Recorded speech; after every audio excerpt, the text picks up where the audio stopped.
ہمارے ایک دوست تھے، ان کی بیٹی کی شادی تھی، تو میں کبھی نہیں جاتا ایسے موقعوں پر اس قسم کی جگہ پر، لیکن اس نے میری اتنی منت کی کہ میں شرمندہ ہی ہو گیا. میں نے کہا اچھا بھائی میں آ جاؤں گا. اور پھر اس نے مجھے تسلی دلائی کہ وہاں سارا الگ الگ ہے، عورتوں کا انتظام الگ ہے، مردوں کا الگ ہے. پی سی لاہور میں. تو میں نے کوئی 30-32 برس کے بعد اس ہوٹل میں قدم رکھا.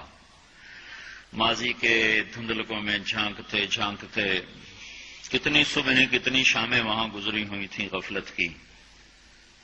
تو میں جب وہاں سے نکلنے لگا کھانے کے بعد تو عورتیں نکل رہی تھیں، اکثر بے پرد تھیں.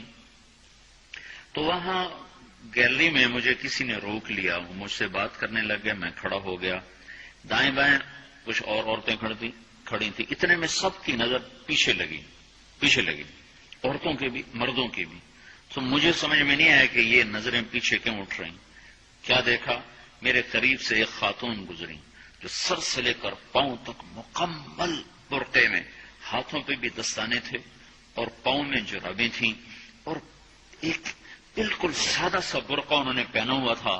جب وہ گزری ہے تو ایک دم سناٹا چھا گیا، سارے عورتوں پر بھی سارے مردوں پر بھی.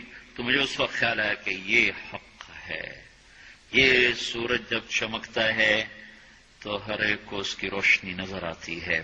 وہ عورت اتنے اعتماد سے گزری، ورنہ ایسے ماحول میں تو جنہوں نے پردے کیے ہوتے ہیں وہ پردے اتار دیتے، سر سے دوپٹے اتار دیتے.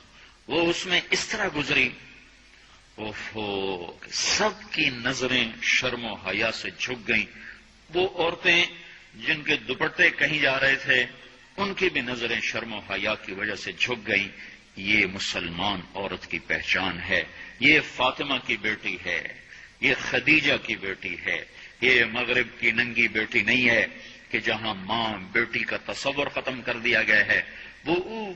اب وہ گندگی ہماری طرف پھینکنا چاہتے ہیں، وہ ہمیں یہ گند چاٹنے پر لگانا چاہتے ہیں.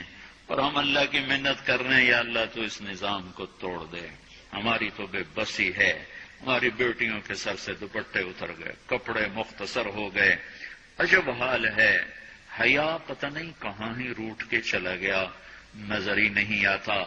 پہاڑوں میں جا کے بھی ڈھونڈا، وہاں بھی نہیں ملا. صحراؤں میں گئے، دریاؤں میں گئے، کہیں نہیں ملا. کبھی ایک صفت ہوا کرتی تھی، آج پتہ نہیں کہاں سے ملے گی، کس بازار سے ملے گی. وہ منڈیاں ہی بند ہو گئیں. جس قوم کی بچیاں ناچ گانے کو اپنا شعار اور شوق بنا لیں، ان کی نسل سے اب خالد بن ولید نہیں پیدا ہو سکتے، ناچنے والے ہی پیدا ہوں گے. محمد بن قاسم نہیں پیدا ہو سکتے، طارق بن زیاد نہیں پیدا ہو سکتے.